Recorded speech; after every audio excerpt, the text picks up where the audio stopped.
다음으로 고민정 최고위원의 발언이 있겠습니다. 미국을 방문 중인 정부 고위 당국자가 오늘 아침 국가안보실에 대한 미국의 도청 의혹과 관련해서 지금까지 한국 정부가 판단한 바에 의하면 미국이 우리에게 도감청을 했다고 확정할 만한 단서가 없다. 악의적인 행동은 없었던 것으로 간주한다라고 다시 한 번 더 강조를 했습니다. 그러면 도청이 아닌 휴민트이거나 도청을 기반으로 취합된 정보인 것입니까?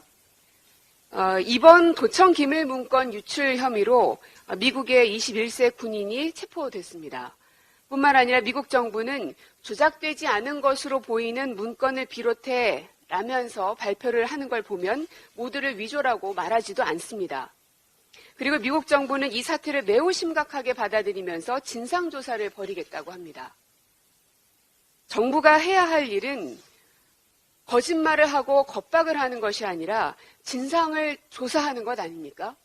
모든 국민들이 도대체 어떻게 이러한 기밀이 유출될 수가 있는가라고 의아해하고 있고 궁금해하고 있는데 진실을 밝히려는 성의는 전혀 보이지 않고 오히려 겁박과 거짓말만 일삼고 있습니다. 정부가 해야 할 첫 번째 일은 미국에 항의해야 될 수순을 놓친 것이라면 진상조사라도 지금 당장 실시해야 할 것입니다. 두 번째로는 미국 정부가 곤혹스러워하고 있고 미안한 기색이 역력해 보인다라는 발언을 이 고위 당국자가 또 했는데요. 기밀 문건이 위조라면 미국이 왜 미안해합니까? 지금 앞뒤가 맞지가 않습니다. 주권국가로서 미국에게 공식적인 사과를 받아내십시오. 그 정도도 못합니까?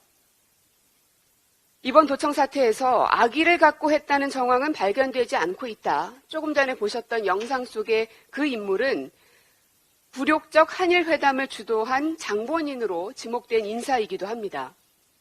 일본과 관련해서도 성의 있는 호응을 받아내겠다라고 호언장담했지만 어떤 호응을 받아냈습니까? 일본의 국립존시관은 독도가 자국 땅이며 미래 세대는 갈 수 있을 것이라는 억지 주장을 담은 지금은 갈 수 없지만 너희 시대에는 다케시마에 꼭 갈 수 있을 거야 라는 영상을 제작 홍보해 온 것이 드러나 우리 국민들이 또다시 분노하고 있습니다. 일본에는 모두 퍼주고도 도리어 뺨맞고 미국에는 도청을 당하고도 공개 사과 한마디 받아내지 못하고 윤석열 정권의 아마추어 외교가 국민의 자존심을 무참히 짓밟고 국익을 훼손하고 있습니다. 정부의 신뢰가 바닥을 뚫고 내려가고 있습니다. 이 신뢰를 어떻게 회복시킬 것입니까? 윤석열 정부의 외교와 관련된 다음 스텝을 기대하겠습니다.